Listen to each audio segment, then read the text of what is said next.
Salut à tous, on se retrouve pour l'épisode 2885 du Zap Image. On commence aujourd'hui en ce lundi 8 avril avec des anniversaires et on peut voir celui de Renan Lodi, l'ancien joueur de l'Atlético ou même de l'Olympique de Marseille. Maintenant il joue du côté de Al Hilal, il fête aujourd'hui ses 26 ans. Et du côté de la famille Griezmann, donc ce 8 avril, c'est un jour anniversaire pour eux parce que les trois petites merveilles d'Antoine Griezmann fêtent tout leur anniversaire en ce 8 avril. Mia 8 ans, Amaro 5 ans et Alba 3 ans.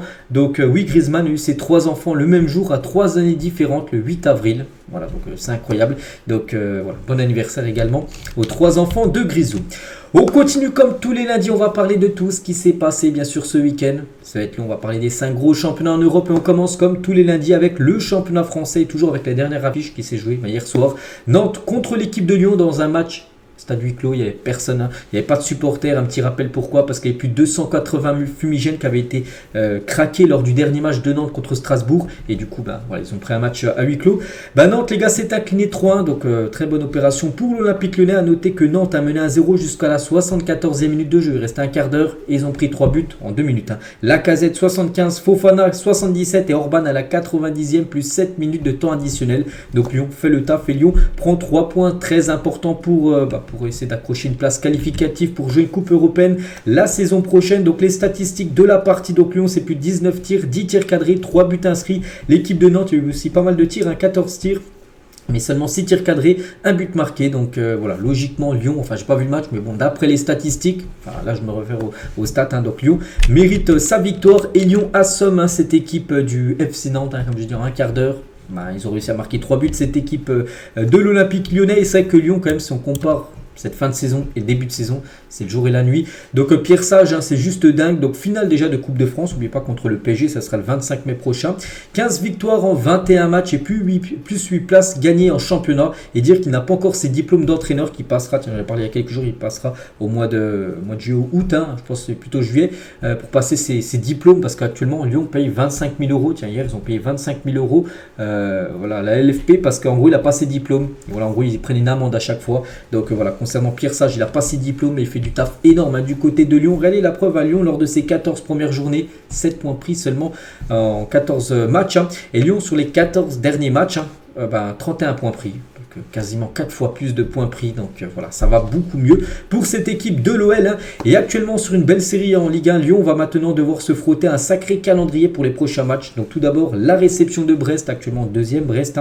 Ensuite ça sera déplacement au Paris Saint-Germain, la réception de Monaco et un déplacement du côté de Lille. Donc 4 équipes qui sont dans le top 5 là, de la Ligue 1. Donc voilà, c'est que des gros matchs pour l'équipe de Lyon. Là ils vont vraiment se frotter à l'élite, on peut dire, pour les prochaines semaines. Pierre Sage, les gars, donc il a obtenu une note de 8 sur 10 aujourd'hui, parce que dans le journal L'équipe, il note les joueurs et aussi l'entraîneur par rapport à ses choix, sa compo qu'il a mis. 8 sur 10, il a tout bien fait. Donc très bon match de la part de Pierre Sage avec ses choix techniques. Et Lopez, donc le gardien lyonnais, donc lui aussi, grosse note, une note de 8 sur 10. Il était très bon, il a pris seulement un but sur les 6 tirs cadrés de l'équipe du FC Nantes. Et Lyon, les gars, 11, donc Lyon 11 victoires, a remporté plus de matchs que l'OM 10 cette saison en Ligue 1. C'est fou comme de parler de cette statistique là en ce 8 avril, quand on se souvient le début de saison de Lyon, quand je n'ai défaite sur défaite, et cette saison ils ont plus de victoires que l'Olympique de Marseille, et c'est improbable, il y a encore un mois, et ils reviennent seulement, ils sont un point derrière l'équipe de l'OM. Donc l'OM, ils ont fait le sens inverse, ils ont plutôt bien démarré, et là sur cette fin de saison ils sont en train de tout lâcher, l'équipe de l'OM. Et Lyon, eux, c'est plutôt l'inverse, ils finissent fort. Et on va parler d'Alexandre Lacazette, parce qu'il a été de nouveau buteur, et déjà son 14e but pour cette saison en Ligue 1 pour Alexandre Lacazette. Donc c'est lui qui a permis à l'égalisation avant les 2 autres buts bien sûr de Lyon, et la victoire. Mais c'est vrai qu'il aurait pu ne pas finir le match, Alexandre Lacazette, parce qu'il aurait pu prendre un carton rouge. Nathan Zézé, donc un joueur du FC Nantes, va terminer son match en bonnet de bain après son choc aérien avec Alexandre Lacazette. Donc Lacazette, on peut voir qu'il lui a mis un gros coup de coude. Et voilà, on peut voir, il était en sang. Regardez, le joueur de Nantes, les gars, il a fini avec un bonnet de bain. Ils lui ont mis du strap, tout ça, pour qu'il puisse finir le match. Mais c'est vrai qu'il aurait pu prendre carte rouge, il n'a pas pris rouge.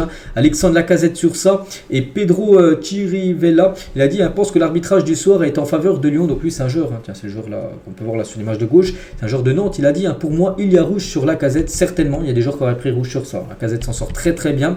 J'étais juste devant, c'est un geste volontaire. C'est pas la première fois ni la dernière fois. La VAR ne sert à rien. Malheureusement, on va relever la tête pour les prochains matchs. Parce que bien sûr, si Lyon aurait fini avec un joueur en moins, en plus avec Lacazette en moins, ça aurait été plus compliqué, bien sûr, pour gagner contre cette équipe de Nantes. Donc voilà, c'est un fait de jeu. Et voilà, ça tourne en faveur, on peut dire, de l'Olympique lyonnais. Et Anthony Knockers, donc un joueur de Valenciennes. N'oubliez pas que Valenciennes, à peu près une dizaine de jours, avait été éliminé par l'équipe de Lyon en demi-finale de Coupe de France, sur déjà un penalty très généreux donné de Stéphanie Frappard à Alexandre Lacazette. Donc on remet une couche sur l'arbitrage en faveur des Lyonnais. Cette fois, pas de rouge, ils aiment Lyon les arbitres. Donc voilà ce qu'il a pu mettre le joueur de Valenciennes par rapport encore que Lyon favorisé par les arbitres lors des deux dernières rencontres qu'ils ont pu disputer. On va parler aussi de ce joueur, Castelletto, après que Lyon ait renversé le match en 2 minutes. On est parti trop à l'abordage parce qu'on était confiant et c'est comme ça qu'ils nous ont battus, on peut dire, pour être plus poli. Oui, on leur a donné le match. Voilà ce qu'il a pu dire ce joueur, bien sûr. Donc maintenant, objectif toujours maintien pour le FC Nantes. On va parler cette fois-ci du Paris Saint-Germain. Le PSG jouait samedi soir contre l'équipe de Clermont. Donc un PSG très remanié. Bien sûr, beaucoup de joueurs cadres comme Mbappé. Par exemple, Mbappé était sur le banc pour cette rencontre. Et bien sûr, un 11 qui a beaucoup changé. Et le PSG s'est fait peur parce qu'il perdait. Il était mené à 1-0 jusqu'à la 84e minute de jeu avant que Gonzalo Ramos marque le but du côté du PSG. Et pour éviter une défaite, donc un partout. Bon, après, le Paris Saint-Germain a dominé. Cette équipe de Clermont, c'était le choc des extrêmes. Le premier contre le dernier de la Ligue 1. Donc le PSG, 73% de possession de balle, 24 tirs, 7 tirs cadrés, un but marqué seulement, et 6 arrêts comme du gardien de Clermont. Donc Clermont, on peut voir les stats. Donc partage des points entre ces deux équipes. Surtout un très bon point pris pour l'équipe de Clermont qui joue le maintien, surtout chez le leader, le Paris Saint-Germain. Et le PSG avait certainement la tête ailleurs parce que mercredi, maintenant après-demain, il y a ce match contre l'FC Barcelone. Donc déjà, il a beaucoup changé l'équipe, le 11 de départ et surtout les joueurs qui jouaient, peut-être avec la tête bien sûr, au FC Barcelone, certainement. Et le PSG n'a perdu aucun de ses 27 derniers matchs en Ligue 1 parce qu'ils n'ont pas perdu, ils ont concédé le nul. Donc 19 victoires, 8 matchs nuls. C'est la meilleure série d'invincibilité sur une même saison depuis 93-94 avec 37 matchs sans défaite. Voilà, donc la magnifique série du PSG, 27 matchs d'affilée, ils n'ont pas perdu, ça remonte au 7 novembre dernier, la dernière défaite du PSG, c'était contre l'équipe de l'AC Milan. On va parler de ce joueur qui a permis au PSG de ne pas perdre, parce que c'est lui qui a inscrit l'unique but du match, côté Paris Saint-Germain. Donc Gonzalo Ramos vient d'inscrire son 8e but de la saison en Ligue 1, quand il est en confiance, c'est quand même un sacré buteur, c'est vrai. Donc félicitations à Gonzalo Ramos, qu'on pourrait peut-être voir titulaire après-demain, on verra ce sera quoi. L'équipe de Luis Enrique, regardez la combinaison avec Mbappé, passeur D, pas buteur mais passeur D, Kylian Mbappé qui rentre en jeu à la 67e minute de jeu à peu près, mais il est rentré, tu as senti avec les titulaires normalement avec Mbappé tout ça que ça va bien mieux bien sûr du côté de Paris. Et voilà, Mbappé rentre une quinzaine de minutes après, il fait la passe D pour le but de Gonzalo Ramos. Et en parlant de Kylian Mbappé, donc c'est un match spécial pour lui, donc pourquoi? Parce que déjà il a été passeur D, mais surtout parce qu'il a joué son 300e match avec l'équipe du Paris Saint-Germain. 300 matchs, c'est un cas comme symbolique. Regardez ce qu'il a pu mettre sur son compte Instagram, Legacy. Donc Mbappé célèbre en story son cap des 300 matchs avec le PSG. Donc il a reçu cette médaille de la part du Paris Saint-Germain. Donc 300 matchs, Kylian Mbappé. Voilà cette médaille par rapport à ce nombre quand même impressionnant de matchs joués du côté de Paris. Donc déjà 7 ans, 300 matchs. Voilà, il mentionne bien sûr le PSG. Donc il devrait jouer encore peut-être une dizaine de matchs avant la fin de saison. Si toutes les compétitions confondues, je crois qu'il doit rester 6 journées de Ligue 1. Plus la Ligue des Champions, tout dépend du parcours du PSG et le match de Coupe de France. Donc voilà, concernant bien sûr Mbappé. On va parler aussi d'un joueur qui a passé lui aussi une barre symbolique du côté du PSG. Et c'est un record, c'est le capitaine Marquinhos. Et Marquinhos égale le record du joueur le plus capé de l'histoire du PSG en compétition officielle. 435 matchs, il est au même niveau que Jean-Marc Pilorget qui avait le record de nombre de matchs joués du côté du PSG, 435. Les deux maintenant sont à 435. Donc 435 matchs pour Marquinhos pour 331 victoires, 70 nuls et 54 défaites. On peut voir 38 buts inscrits pour lui. Pas mal pour un défenseur. 10 passes D, 164 clean sheet et 71% de victoire. Donc le prochain match du PSG, après-demain contre le Barça, s'il joue, s'il rentre en cours de jeu, s'il est titulaire, mais il sera le seul et unique joueur à avoir joué le plus de matchs dans l'histoire du Paris Saint-Germain, le légendaire bien sûr Marquinhos. Et je serais très heureux de faire toute ma carrière ici. Donc voilà, lui se plaît bien sûr du côté du PSG et enfin, il aimerait rester encore de nombreuses années du côté du club parisien. On va parler aussi de Mukiele. Donc, il a commencé titulaire. Mukiele en tout début de match. Déjà, c'est rare qu'il est titulaire. Ça fait plaisir pour lui parce qu'il a joué. Et le problème, c'est qu'il a une grave blessure, un choc à la tête. Et du coup, il y a eu le protocole de commotion cérébrale. Et Mukiele, les gars, voulait continuer la rencontre parce que déjà, il joue très peu pour un coup qu'il joue. Et au bout de 10 minutes de jeu, il a dû sortir parce qu'en gros, il y a eu un gros choc à la tête avec le gardien de l'équipe de Clermont. Et victime des nouvelles de lui. Donc, victime de la choc à la tête, donc samedi soir. Mukiele effectuera des examens complémentaires auprès d'un spécialiste neurologue demain, voilà, pour voir si ça se passe bien, on va dire sa tête. Donc c'est aujourd'hui, bien sûr, les tests. Un nouveau point sera fait par la suite, annonce le PSG, donc on ne sait pas s'il sera apte ou non pour jouer bien sûr le match contre le FC Barcelone après-demain. Mukiele, on lui souhaite bien sûr un bon rétablissement. On va parler aussi de Luis Enrique. Regardez, Luis Enrique, bon, il n'était pas très satisfait de son équipe, donc avec des écouteurs, plutôt rare, comme pour un entraîneur d'écouter, on ne sait pas ce qu'il écoutait, de la musique, on ne sait pas, mais voilà, une petite photo de Luis Enrique. Et tiens, en parlant de Luis Enrique, les supporters du PSG l'aiment bien parce que regardez la banderole du club pour Nasser, Luis Campos et Luis Enrique. Donc président Nasser, monsieur Campos et coach Enrique, un trio qui met le PSG à l'honneur parce que pour l'instant, bien sûr, la saison est très bonne du côté du PSG, premier de la Ligue 1, qualifié pour les quarts de finale Ligue des Champions, qualifié pour la finale de la Coupe de France, vainqueur du Trophée des Champions. Donc oui, pour l'instant, tu ne peux pas faire mieux. Le PSG est engagé encore dans toutes les compétitions qu'ils ont disputées cette saison. Toujours avec Paris parce que ce match nul, ça fait pas trop les affaires des mal classés, comme le président du Havre, les gars, l'équipe du Havre. Donc Jean-Michel Roussier est furieux par la compo du PSG face à Clermont. C'est se foutre de la gueule du monde, en gros, il a pu dire. Je me suis fendu d'un texto à la Ligue 1 pour leur exprimer ce que je ressens de voir le PSG se foutre du championnat de France. Apparemment, tout ça est validé par beaucoup de monde. S'il le faut, ils enverront leur U17. Je ne peux pas accepter que le PSG décide pour les mal classés parce que là, ils jouent contre Clermont, dernier du championnat, et en gros Clermont a quand même pris un point du côté de Paris, alors que le Havre, quand tu comptes le PSG met la grosse équipe, donc voilà, du côté du Havre ça passe pas. La même chose les gars pour l'entraîneur de Metz, je ne veux pas vexer le PSG ni les joueurs qui ont été utilisés en disant que c'était l'équipe B, mais oui, ça m'a dérangé en gros que le PSG n'aligne pas sa grosse équipe, parce qu'on pense qu'ils auraient mis la grosse équipe titulaire. On pense que Clermont aurait perdu, mais là Clermont a quand même pris un point, et pour des équipes qui jouent le maintien comme Metz et le Havre, voilà, ils comprennent pas que Clermont ils arrivent à prendre un point contre eux, alors qu'eux ils galèrent bien sûr, que le PSG surtout met la grosse équipe. Voilà, le PSG a surtout mis l'équipe B parce qu'il y a le match contre le Barça après-demain. Et au PSG, tout le monde croit désormais au triplé, donc Ligue des Champions, Ligue 1, Coupe de France. Donc Ligue 1, bon c'est quasiment fait, Coupe de France il reste un match, et Ligue des Champions, ce qui est le plus dur. Donc au PSG, vraiment tout le monde pense, sur le staff, les joueurs, tout ça, qu'il y a moyen de faire le triplé cette saison, même le quadruplé, vu qu'il y a le trophée des champions qui a été déjà remporté cette saison, on verra. Kylian Mbappé, tiens, sur le choc face au Barça, tiens, c'était hier sur Téléfoot, donc bien sûr il a été interviewé. C'est le moment pour les grands joueurs, je suis prêt et comme d'habitude je ne vais pas me cacher.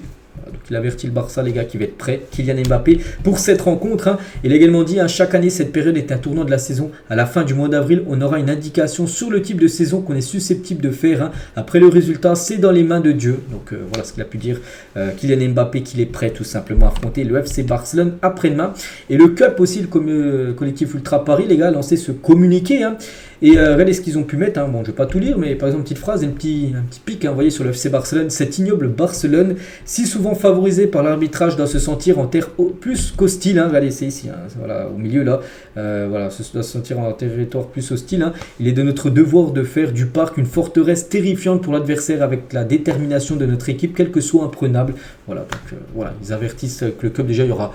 Le public, bien sûr, sera déjà, le match est à guichet fermé depuis longtemps, et que bien sûr le public va soutenir à fond le Paris Saint-Germain pour ce match aller, et qu'il faut battre ce FC Barcelone. Du côté du Barça, c'est un peu la même chose, dans le sens inverse. Regardez le Barça, les gars, habillé la Joconde avec un maillot du club avant le choc face au PSG dans maintenant 2 jours. Donc voilà, ça c'est sur le Instagram officiel du FC Barcelone. Donc voilà, on en reparlera beaucoup demain et surtout après-demain bien sûr de cette rencontre qui aura lieu mercredi soir. On continue, on va parler toujours de la Ligue 1 bien sûr. Brest contre l'équipe du FC Metz, Brest un deuxième et continue à gagner. Brest un 4-3 dans un match un peu fou. On peut avoir tous les buteurs de cette rencontre, 24 tirs, 10 tirs cadrés, 4 buts inscrits par l'équipe de Brest. Aussi pas mal de buts inscrits par l'équipe de Metz, mais ça n'a pas suffi.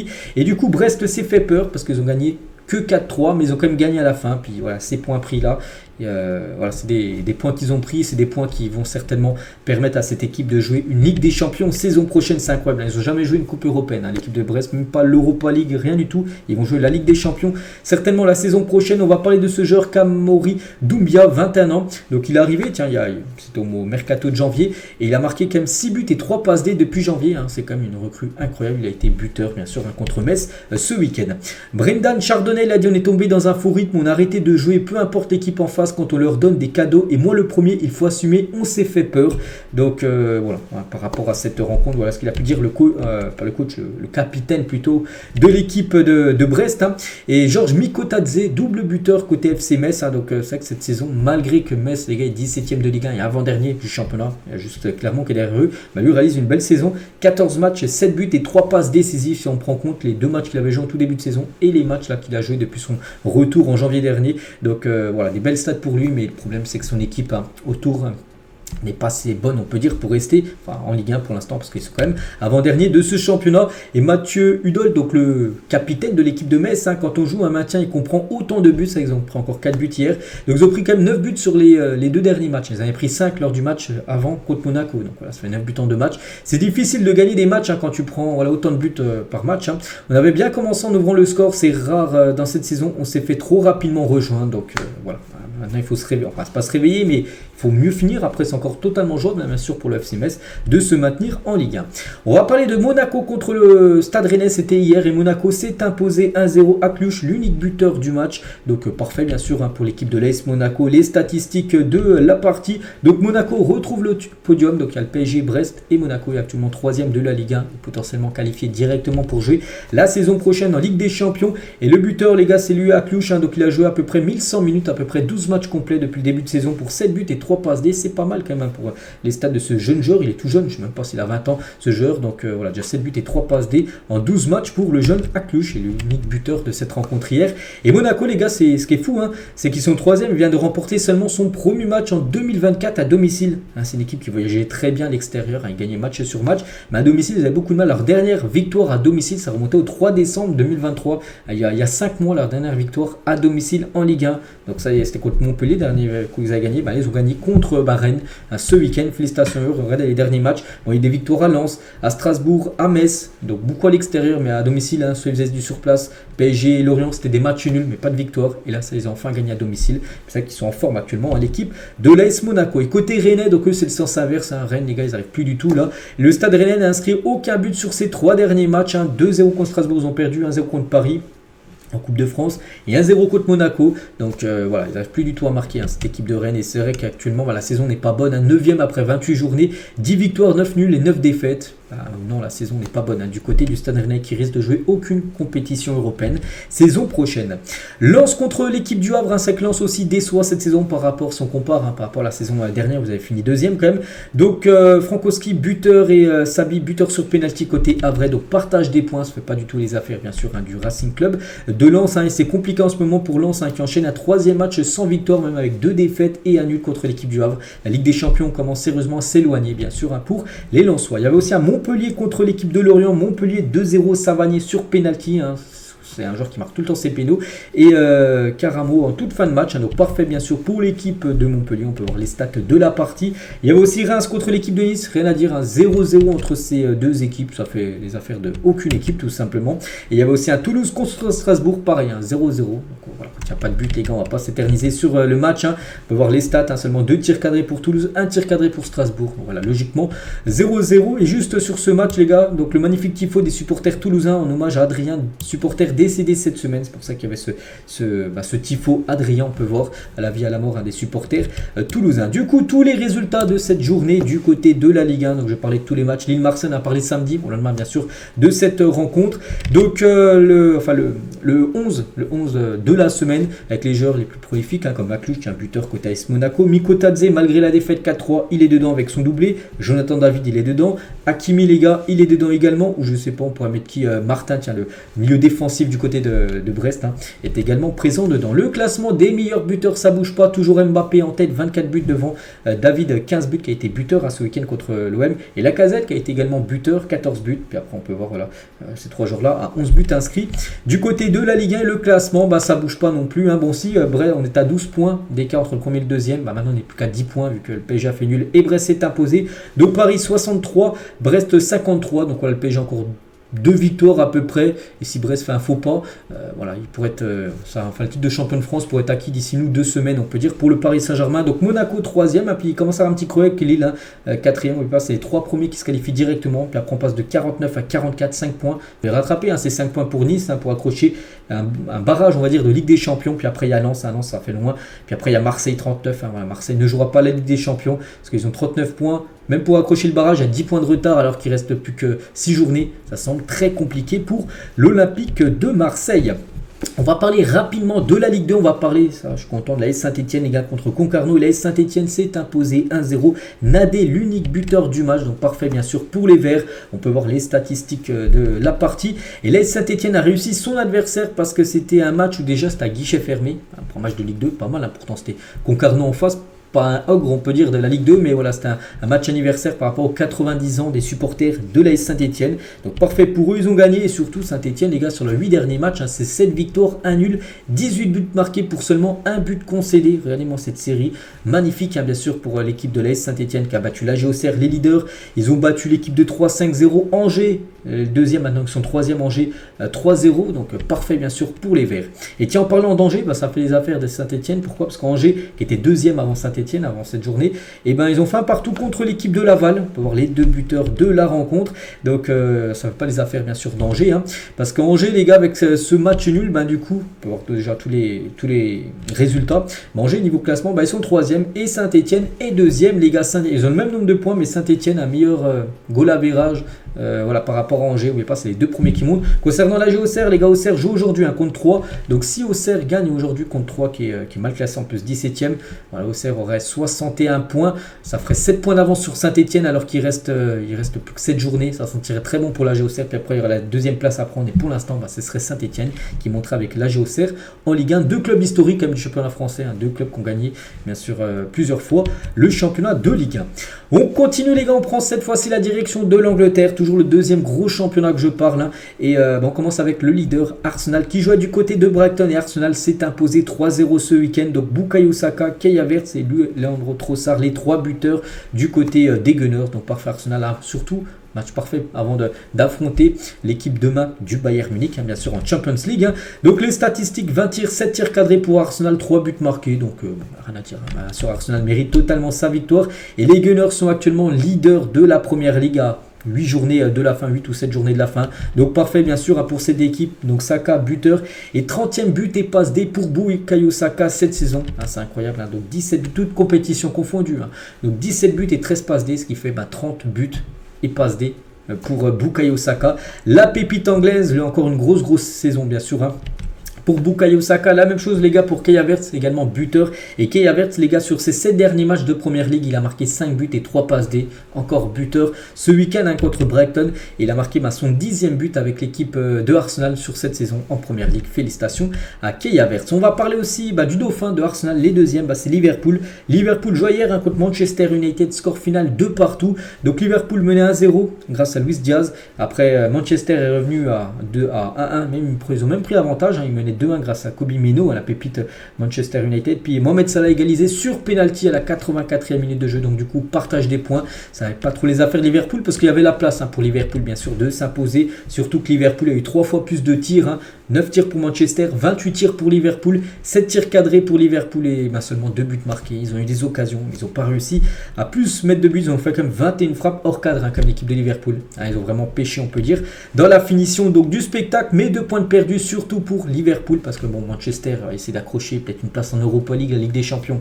Ça semble trop compliqué, mais Liverpool c'est surtout le titre qui joue et là c'est quand même 2 points de perdus alors que les autres, Arsenal ont gagné et Manchester City, qu'on va parler juste après, ont gagné. Donc c'est pas un bon week-end bien sûr pour les Reds de Liverpool. C'est que Liverpool cette saison contre les grosses équipes on peut dire, ils n'arrivent pas.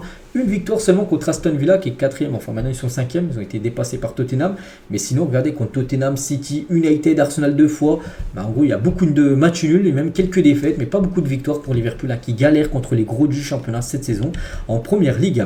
Manchester United donc n'a pas tiré parce qu'à la mi-temps, c'est qu'ils ont fait 9 tirs en tout dans le match, mais à la mi-temps ils étaient à 0 tir, pas de tir cadré, je vous parle 0 tir, ils n'ont pas frappé une fois et c'était jamais arrivé depuis 2015 les gars, une première fois depuis 2015 ils n'ont pas réalisé une seule frappe à domicile en première mi-temps à Old Trafford. Ils ont beaucoup de mal, bon après en deuxième mi-temps ça a été beaucoup mieux, en plus là vous ont marqué les 2 buts, Manchester United et leur premier but les gars, donc c'est l'égalisation de Bruno Fernandes à la 50e minute de jeu, donc première frappe cadrée et tir dans le rond central, Bruno Fernandes en gros c'est le défenseur, je ne me souviens même plus c'est lequel défenseur de Liverpool qui fait une grosse boulette, qui fait une passe à Bruno Fernandes, donc le joueur adverse, il tire du milieu de terrain, puis le gardien n'était même plus dans les buts, le gardien de Liverpool, et du coup ça fait but, donc regardez, la hitmap là, le rouge là, c'est où il a tiré, Bruno Fernandes, et tous les points verts, c'est les points de Liverpool, les frappes, beaucoup de frappes, plus de buts, alors que Manchester, une frappe, un but direct, radical on peut dire, et avec ce but, Fernandes, les gars, c'est quand même son 50e but en première ligue pour le joueur portugais depuis qu'il a rejoint cette équipe de Manchester United. Mais le problème avec Manchester United, c'est qu'il craque souvent en fin de match. C'était la preuve il y a quelques jours où ils ont perdu 4-3 contre Chelsea. Ils ont pris 2 buts à la 90 plus 9 et 90 plus 11 minutes de temps additionnel. Là, la même chose, bon, c'était pas jusqu'à la fin, mais voilà, c'était à la 84e minute de jeu. Ils ont encore craqué en fin de match, cette équipe de Manchester qui enchaîne les fins de match désastreuses. Côté Liverpool, ils ont égalisé donc à la 84e minute de jeu grâce à Salah, parce que c'est Harvey Elliott, les gars, je crois qu'on obtient, c'est lui qui obtient le penalty, et c'est Mohamed Salah bien sûr qui plante le penalty, et Salah, souvent il a l'habitude de marquer du côté de Old Trafford avec son équipe de Liverpool. On va parler cette fois-ci de Manchester City contre Crystal Palace, donc ça va très mal commencer pour City. Pourquoi? Parce que Palace, grâce à Mateta, l'attaquant français, buteur au bout de 3 minutes de jeu, et après ça a été le festival. Kevin De Bruyne, quel match il a fait, mais surtout l'égalisation, je ne sais pas si vous l'avez vu, magnifique les gars, il a pris les choses en main. Frappe pleine lucarne opposée, donc De Bruyne a marqué le doublé, Haaland un but et Rico Lewis également un but, et Hudson Edouard un même joueur français. Tiens, les 2 buteurs côté Crystal Palace sont 2 buteurs français, donc voilà, 4-2 pour Manchester City qui a déroulé, et cette équipe de City est prête parce que demain Manchester City affronte un autre adversaire d'un autre calibre, c'est le Real Madrid, et City attend Madrid, c'est demain au Bernabeu, c'est la Ligue des Champions, donc voilà, l'équipe de City est prête bien sûr pour affronter le Real Madrid. Et concernant, on revient sur le match de Kevin De Bruyne qui devrait être titulaire demain certainement, mais le match qu'il a fait ce week-end est exceptionnel, 2 buts et une passe D pour Kevin De Bruyne. Il a marqué surtout son 100e but avec Manchester City. Donc ses stats en tous les gars, c'est 100 buts, toutes compétitions confondues, et 167 passes décisives en 372 matchs du côté de Manchester City. Oui, les stats sont magnifiques pour Kevin De Bruyne. On va parler de Rodri. Donc Rodri a joué, Rodri n'a pas perdu et ça continue sa série, est invaincu sur ses 65 derniers matchs avec City, toutes compétitions confondues. Aucun joueur de première ligue n'a fait mieux dans l'histoire. Voilà, dans l'histoire tout simplement, d'avoir enchaîné autant de matchs sans goûter à la défaite, 65 matchs d'affilée. On verra demain, peut-être demain il va jouer, En plus c'est toute compétition confondue, donc on prend en compte aussi la Ligue des Champions. On verra s'il va continuer à ne pas perdre demain du côté de Madrid. Tottenham contre Nottingham Forest, donc Tottenham est 4e, et parce qu'ils ont gagné, ils sont passés devant Aston Villa qui a fait match nul ce week-end, donc Tottenham 3-1. Donc félicitations bien sûr à cette équipe des Spurs, on peut voir les statistiques bien sûr de la partie. À noter les gars, on a appris un drame avant le match, un homme d'une trentaine d'années a été poignardé à mort près du Tottenham Hotspur Stadium cet après-midi avant le match. Donc en marge du match entre les Spurs et Nottingham, toutes nos pensées vont vers les proches de la victime. Donc voilà le drame qui s'est passé avant la rencontre de ce match entre Tottenham et Nottingham Forest. On va parler aussi d'Aston Villa qui a été 3e et du coup dépassé par Tottenham qui a gagné parce qu'ils ont fait match nul 3 partout contre Brentford. Brentford menait même 3-2 en fin de match, Aston Villa égalisé en toute fin de rencontre. Donc c'est comme un point de perdu bien sûr pour Aston Villa, parce qu'il fallait gagner s'ils veulent accrocher cette 4e place de Ligue des Champions. Ils devaient s'imposer et du coup ils ont fait le match nul, mais pas que cette équipe va jouer contre Lille dès jeudi prochain en Europa Conference League, et il va falloir faire attention à lui côté lillois pour leur match d'Europa Conference League, parce qu'Oli Watkins les gars en première ligue, c'est 18 buts et 10 passes D. C'est quand même une saison exceptionnelle qu'il est en train de réaliser, l'attaquant sous-côté anglais. Sheffield United contre Chelsea, donc Chelsea 2, Sheffield United 2. Chelsea a concédé un but en fin de match, McBurney à la 93e minute de jeu, donc du coup partage des points. Donc Chelsea comme d'habitude fait du surplace après avoir gagné 4-3 il y a quelques jours contre Manchester. C'est une équipe qui prend trop de buts en gros, cette équipe de Chelsea. Regardez les gars, ils ont fait 2 partout contre Sheffield, Bon, il y a quelques jours, ils ont gagné 4-3, mais en inscrivant les 2 buts, je dis de Cole Palmer en toute fin de match. Bon, ils ont quand même pris 3 buts contre Manchester. Ils en ont pris 2 contre Burnley. Ils ont pris quand même, ça fait 4, 6, 7, 8, non, 2, 4, 5, 6, 7 buts pris en 3 matchs. Ah, c'est beaucoup trop, surtout pour une équipe comme Chelsea. Tous les autres résultats, les gars, donc Everton s'est imposé 1-0. Newcastle s'est imposé 1-0 également du côté de Fulham, où Wolverhampton s'est incliné 2-1 contre West Ham. À noter que Jamal Pronza, le joueur de West Ham, les gars, il a marqué un corner rentrant. Un magnifique tireur, il marque beaucoup de coups francs, il marque maintenant même des corners rentrants à ce joueur. Et victoire 2-1 de West Ham. Le classement, donc nous tout d'abord, parce qu'il y a 2 championnats du côté de la première ligue. Le championnat pour gagner le titre avec ces 3 équipes-là, puis après l'autre championnat pour les places qualificatives, par exemple en Ligue des Champions. Donc déjà le top 3, Arsenal est actuellement leader devant Liverpool. Il y a regardez, 71, 71, 70. On n'a plus vu ça depuis beaucoup d'années du côté de la première ligue. Des fois, le championnat est déjà plié. Moins 10 journées à la fin, on sait qui va le remporter. Des fois, ça joue entre 2 équipes. Les dernières années, on voyait souvent Liverpool et City. Et cette année, il y a Arsenal en plus. C'est que c'est le seul championnat actuellement dans les 5 gros championnats européens qu'on ne sait pas qui va remporter, bien sûr, ce titre. Donc, on a la 31e journée. Donc, il reste encore 7 journées exactement, vu qu'il y a 38 journées du côté de l'APL. On peut voir le programme pour les 3 équipes. Donc, je ne vais pas citer tous les adversaires, mais on peut voir les futurs adversaires des 3 premiers actuellement. Donc là, c'est Liverpool qui a lâché des points, vu qu'ils ont fait nul, alors que City et Arsenal se sont imposés. Donc prochain match pour eux, donc il y a Aston Villa pour Arsenal, Crystal Palace pour Liverpool et Luton Town pour City. Bon là, je pense 3 équipes à la portée, bien sûr, des 3 premiers. Et regardez sur ActuFoot qui sera sacré champion de Première Ligue cette saison avec les 3 choix. Et la plupart ont mis Arsenal à 40%. Donc moi, je reste sur Manchester City, 31%. Depuis le début de saison, je mets eux, même s'ils sont actuellement 3e, ils ont un point derrière Arsenal et Liverpool. Je mets City, les gars, qui a remporté le championnat. On verra, les gars, d'ici à peu près un mois et demi, on saura qui remportera ce championnat de Première Ligue. Et sinon, le classement complet, parce que là je vais montrer les 3 premiers, mais après 4e, les gars, parce que bon, il y a 10 points de retard, Tottenham va pas revenir, mais la 4e place de Ligue des Champions, Tottenham est devant Aston Villa 60 points, puis après on descend de 11 points pour Manchester United 6e. Donc voilà, concernant ce championnat de Première Ligue. Du côté de l'Espagne, il n'y avait pas de championnat, pas de Liga ce week-end, donc on va juste parler du seul match qu'il y avait sur le sol espagnol en professionnel. C'était la finale de la Coupe du Roi, Bilbao contre l'équipe de Majorque. Ça s'est fini à 1 partout, ça en prolongation, il n'y a pas eu d'autre but. Penalty, et Bilbao s'est imposé 4-2 lors de la séance de tir au but contre l'équipe de Majorque, et du coup Bilbao s'impose et gagne la Coupe du Roi. Donc Bilbao, n'oubliez pas, il avait éliminé je crois l'Atlético Madrid en demi-finale de la Coupe du Roi, et du coup il gagne à cette compétition. 22 tirs, 6 tirs cadrés, donc 1-1, bon là le 2-1 par rapport à la victoire au tir au but. Donc officiel, Bilbao remporte sa 24e Coupe du Roi, déjà 24 fois qu'ils ont remporté cette coupe, c'est incroyable, c'est comme la Coupe de France, la Coupe d'Allemagne, c'est la 24e fois qu'ils gagnent la Coupe d'Espagne tout simplement. Le club basque jouera au minimum l'Europa League la saison prochaine, minimum, parce que quand tu gagnes ça, tu es au moins en Europa League, et ils peuvent potentiellement se qualifier en Ligue des Champions s'ils finissent dans le top 4 de la Liga, parce qu'on verra à quelle position ils finiront en fin de saison. Et c'est la première fois, donc ils ont gagné 24 fois quand même cette coupe, mais c'est la première fois qu'ils la gagnent depuis 40 ans, c'est vrai qu'ils l'ont beaucoup gagné au début de leur histoire, mais là ça faisait 40 ans qu'ils n'avaient pas gagné cette Coupe du Roi, donc c'était long bien sûr pour eux, et ça ils la gagnent. Il y a seulement une équipe qui a gagné plus de fois, donc là c'est marqué 25, c'est bien 24. Tico vient de remporter sa 24e Coupe du Roi. Il y a seulement le Barça qui fait plus, qui fait mieux qu'eux, avec 31 victoires. Même le Real Madrid a gagné moins de Coupe du Roi que l'Athletic Bilbao, qui est quand même une sacrée équipe, bien sûr. On sait, cette équipe basque. Le meilleur joueur du match, c'est le joueur Nico Williams. Quel footballeur, MVP de la finale. Félicitations à lui, il a reçu le prix, bien sûr, du meilleur joueur de cette compétition. N'oubliez pas que Bilbao, les gars, sera qualifié pour jouer la Super Coupe d'Espagne 2025. Vu qu'ils l'ont gagné, ils joueront contre le 2e du championnat.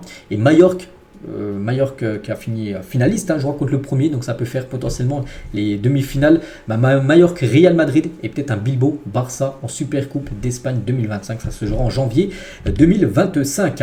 Donc lui, joueur de la finale, joueur de la compétition. Félicitations à Nico Williams, un joueur de 21 ans, pisté par l'équipe de Chelsea. On verra ce qu'il va faire l'été prochain. Et son frère Nico Williams, avec bien sûr quand il était petit déjà avec son maillot de Bilbao, puis là bien sûr avec ce trophée qui vient de remporter. Ils sont rentrés bien sûr du côté de Bilbao pour fêter ça. Et Jul, parce que bon c'est une vidéo, mais Jul, le rappeur marseillais, tourne même jusqu'à Bilbao après leur victoire, parce que là en gros c'est une vidéo. Et en gros, il y a du Jul derrière, c'est sa musique J'oublie tout, peut-être la meilleure musique de Jul, qui était en fond, les gars, que les joueurs de Bilbao étaient en train d'écouter, le rappeur marseillais. Et un grand bravo comme à cette équipe de Majorque, d'avoir atteint quand même la finale, parce qu'on attendait peut-être le Barça, le Real, Bilbao, peut-être Girone, tout ça, mais non, c'est bien Majorque qui a été en finale. Pourtant, c'est quand même 15e du championnat. et ils ont atteint quand même la finale de la Coupe espagnole. Félicitations, on leur souhaite le maintien pour cette fin de saison. Donc on quitte maintenant l'Espagne, parce qu'il n'y a rien d'autre à dire en Espagne.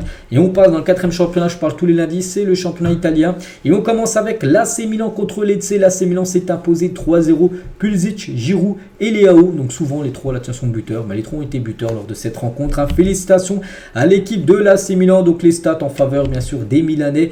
Et Giroud vient d'inscrire quand même son 13e but de la saison en Serie A. Il a 37 ans. Il va rejoindre les Los Angeles FC en fin de saison. Il y a déjà 13 buts inscrits pour Olivier Giroud à 37 ans. Félicitations lui aussi Pulisic les gars.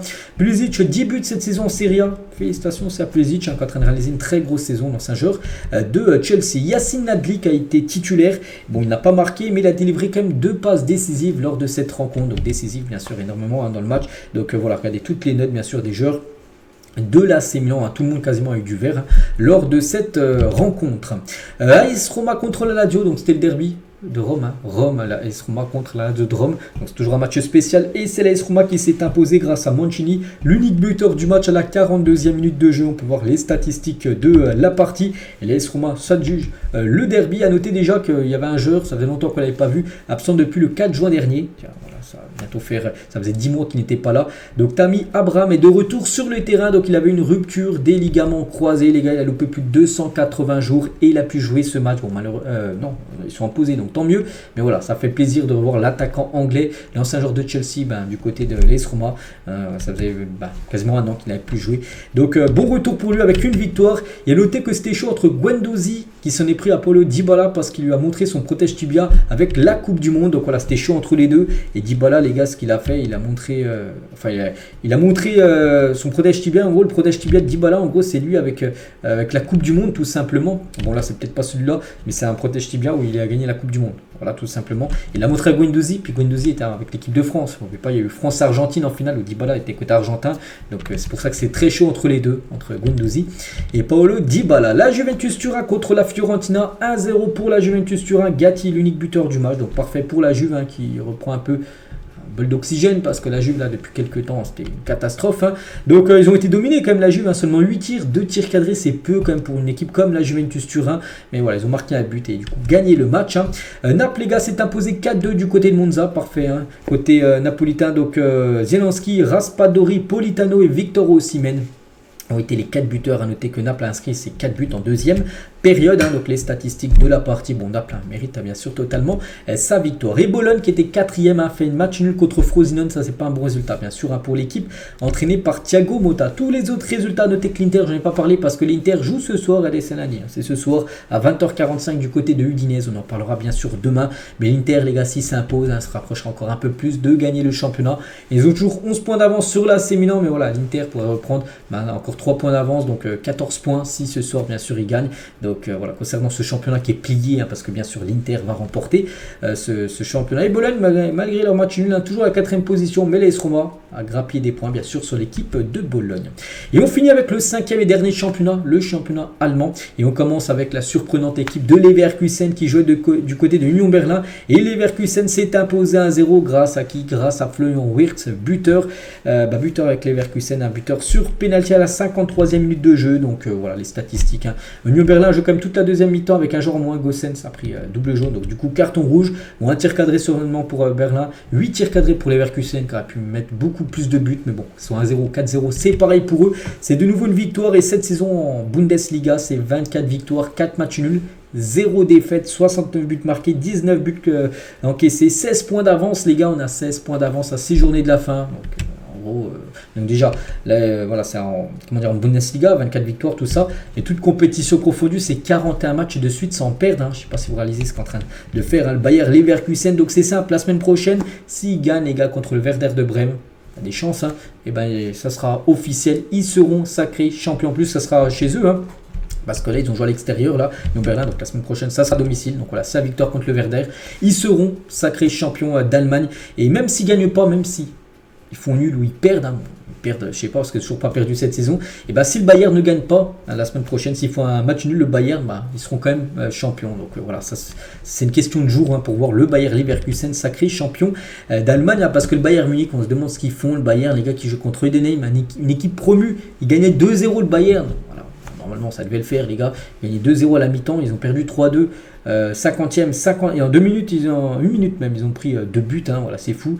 Et après, ils ont pris un 3e but en fin de match. Ils ont perdu le match 3-2. Le Bayern Munich, hein, c'est pas une bonne nouvelle, avant d'affronter Arsenal demain en Ligue des Champions. Pourtant, ils ont eu un peu plus de tirs, tout ça, mais ils n'arrivent plus. Et le Bayern vient de concéder sa 6e défaite de la saison en Bundesliga après seulement 28 journées. Les Bavarois n'avaient plus perdu autant de matchs en championnat depuis la saison 2010 avec 7 défaites. Et il reste encore 6 journées, 6 matchs à jouer avant la fin de saison. Donc là, ils sont déjà à 6 défaites. Hein, donc il faut déjà remonter à plus de 14 ans pour voir une équipe du Bayern avoir autant de défaites sur une saison. Ça va pas, hein, les gars. Thomas Tuchel, mais pas que le Bayern, les gars, avait viré Nagelsmann du jour au lendemain. Pourtant, il faisait du bon taf. Hein, du jour au lendemain pour mettre Thomas Tuchel parce qu'il le voulait absolument. Voilà, c'est un flop total. Les gars, le Bayern va finir la saison avec 0 trophée à part s'il gagne la Ligue des Champions. Parce qu'il ne reste plus que ça. Parce que la Bundesliga, ils ne vont pas la remporter. Il ne reste plus que la Ligue des Champions. Et quand on voit comment ils jouent, ça va être compliqué, hein, bien sûr, de gagner cette compète. Hein. Et le Bayern, les gars, vient de s'incliner face à un promu pour la première fois depuis 24 ans. Parce que Denheim, c'est l'équipe qui est montante en Bundesliga. Donc Thomas Tuchel a perdu 25% de ses matchs. Un match sur 4, il l'a perdu. Thomas Tuchel, c'est beaucoup quand même. Hein. Surtout pour une équipe comme le Bayern Munich. Hein. Le pire pourcentage pour le club bavarois, pour un entraîneur depuis la saison 91-92, il y a plus de 30 ans. Donc, catastrophe, bien sûr, Thomas Tuchel. Et on se dit, il va se faire virer là. Mais le Bayern ne limogera pas Thomas Tuchel avec effet immédiat malgré la nouvelle défaite aujourd'hui. Donc c'était ce week-end. Hein. Le coach allemand sera sur le banc bavarois face à Arsenal en Ligue des Champions demain. En gros, il se dit, ça sert à rien de le licencier là, en fin de saison. Il va finir la saison. De toute façon, la saison est loupée. C'est une catastrophe. À part s'il gagne la Ligue des Champions. Ça peut peut-être une saison réussie, bien sûr, c'est la Ligue des Champions remportée, mais bon, ils sont loin quand on voit comment on joue le Bayern Munich. Donc voilà, ils attendent que la saison soit finie et dès l'intersaison, comme ça ils auront un peu plus le temps, ils prendront bien sûr un nouveau coach pour remplacer Thomas Tuchel. On va parler aussi d'un autre Thomas Müller, les gars, parce que lui il joue un match symbolique, c'était son 700e match avec le club allemand. Tout à l'heure on parlait des 345 matchs joués par Marquinhos, mais lui il a le double de matchs joués par Marquinhos du côté du PSG, 700 matchs du côté du Bayern, 700 matchs, 239 buts et 265 passes D. Il a commencé son premier match le 15 août 2008 avec le Bayern. Tiens, c'est la photo de gauche. Et là, il a joué son 700e match, Thomas Müller. Bon, il a perdu malheureusement, mais voilà, ça reste bien sûr une légende. Hein. Et c'est le joueur qui a joué le plus de matchs, hein, bien sûr, hein, du côté du Bayern Munich. On va parler aussi, tiens, d'un record, les gars, c'est Harry Kane. Les gars, il devient le premier joueur de l'histoire à inscrire 32 buts lors de sa première saison en Bundesliga. Encore buteur ce week-end. C'est qu'il fait une saison exceptionnelle. Jamais un joueur lors de sa première année en Bundesliga avait marqué plus de 32 buts. On peut rajouter aussi 7 passes D en 28 matchs, hein, c'est quand même incroyable. Et malgré ça, les gars, donc déjà toute compétition confondue, hein, si on rajoute la Ligue des Champions, Coupe Allemagne, tout ça, donc 37 matchs, 38 buts, 10 passes D, donc 38 buts, mais donc 32 en Bundesliga. Mais malgré ça, les gars, Harry Kane pourrait donc terminer la saison sans remporter le moindre trophée en jouant au Bayern Munich, alors que le Bayern, les gars, depuis quasiment 15 ans, c'est au moins un trophée remporté. Si c'est pas la Bundesliga, on l'a remporté les 10 dernières années, et au moins au pire la Super Coupe d'Allemagne, et au moins la Coupe d'Allemagne remportée là cette saison, ils vont certainement rien remporter à part s'ils remportent la Ligue des Champions. C'est fou, hein. Depuis 15 ans, ils remportent au moins un trophée. Harry Kane vient, il fait une saison historique, on peut lire, ils vont même pas remporter peut-être le moindre trophée.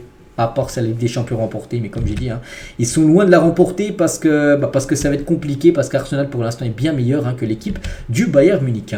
Et on continue avec le championnat allemand. Tiens, on va parler d'un choc très important, Dortmund-Stuttgart, hein, c'était pour les places qualificatives pour la Ligue des Champions, et c'est Stuttgart qui fait la très bonne opération de Dortmund. Hein. Prépare très mal bien sûr son match contre l'Atlético Madrid, hein, bien sûr, cette semaine en Ligue des Champions. Stuttgart s'est imposé 1-0. C'est qui a marqué? Guirassy, les gars.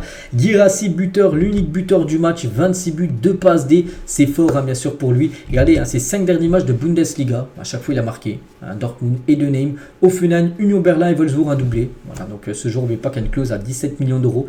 Il y a des chances, hein, qu'il quitte l'équipe de Stuttgart dès le mercato estival. Et du côté de Dortmund, les gars, c'est une défaite et c'est dommage parce que c'était les 50 ans du mur jaune en gros des supporters avec ce magnifique tifo. Regardez le magnifique tifo, hein, qu'il y avait du côté de Dortmund pour ce match très important. En plus, le week-end d'avant, ils avaient gagné 2-0 contre le Bayern Munich, donc les supporters étaient très contents et ils perdent 1-0 contre Stuttgart. Donc la fête a été gâchée, on peut dire, hein, du côté du BVB. Et on finit, les gars, avec Leipzig, hein, qui joue du côté de Fribourg. Tiens, Fribourg qui avait éliminé l'équipe de Lens, hein, on se souvient, en Europa League. Leipzig, on a passé 4 à l'équipe de Fribourg. Donc Openda, les gars, énorme match Openda, les gars. Donc doublé de passe D. Voilà, il est décisif sur les 4 buts de son équipe. Voilà, 2 buts, 2 passes D pour Loïs Openda. Voilà, ses buts et ses passes D. Tout simplement une passe D pour Sesko, une passe D pour Aidara. Et cette saison, les gars, 28 matchs et 21 buts et 5 passes décisives, hein, pour Loïs Openda. Les autres résultats, les gars, du côté de l'Allemagne. je parlais de quasiment les plus grosses équipes et le classement. Donc Leverkusen va gagner le championnat lors du prochain match contre le Werder qui est, je ne sais même pas sur combien le Werder, je les cherche, ils sont 12e. Voilà, une victoire suffit bien sûr, en plus ce sera à domicile. Ils vont vouloir fêter ça devant leur public. Donc voilà, donc concernant le Bayern, on va finir peut-être deuxième, voire même troisième, même se faire dépasser par l'équipe de Stuttgart. Donc voilà. Après, il y a la lutte pour la 4e place, Ligue des Champions, parce que là, pour l'instant, Dortmund, les gars, serait pas en Ligue des Champions saison prochaine, parce qu'ils sont 5e, ce serait l'Europa League pour Dortmund. Bon, ils ont le même nombre de points avec le RB Leipzig. Et on finit, les gars, avec les autres infos, parce que là, j'ai parlé de 5 gros championnats, mais par exemple, il y a du championnat néerlandais avec la victoire historique, c'était qui, du Feyenoord, je crois, contre l'Ajax. Et aussi en Turquie où il s'est passé pas mal de choses. J'en parlerai, les gars, sur ma chaîne secondaire. C'est ma chaîne BizBiz Plus. Donc ça me prend une description où je retirerai l'After Zappy Match tout à l'heure pour parler de toutes les autres infos, bien sûr, du week-end. Donc voilà, les gars, ce qu'il y avait à dire. J'espère que ça vous a plu. Bon, 44 minutes de vidéo après. Le lundi, vous le savez, le lundi, les gars, c'est long. On parle de tout ce qui s'est passé le week-end avec les résultats, les stats, tout ça. Lundi, c'est toujours long, c'est comme ça. Donc, on se retrouve tout à l'heure sur l'After Zappy Match. Dès demain, les gars, on commencera à parler, bien sûr, de la Ligue des Champions. Je n'ai pas beaucoup parlé aujourd'hui, un peu avec le PSG tout à l'heure. Mais demain, bien sûr, il y a deux énormes affiches au programme. Bonne journée à vous et à plus tard.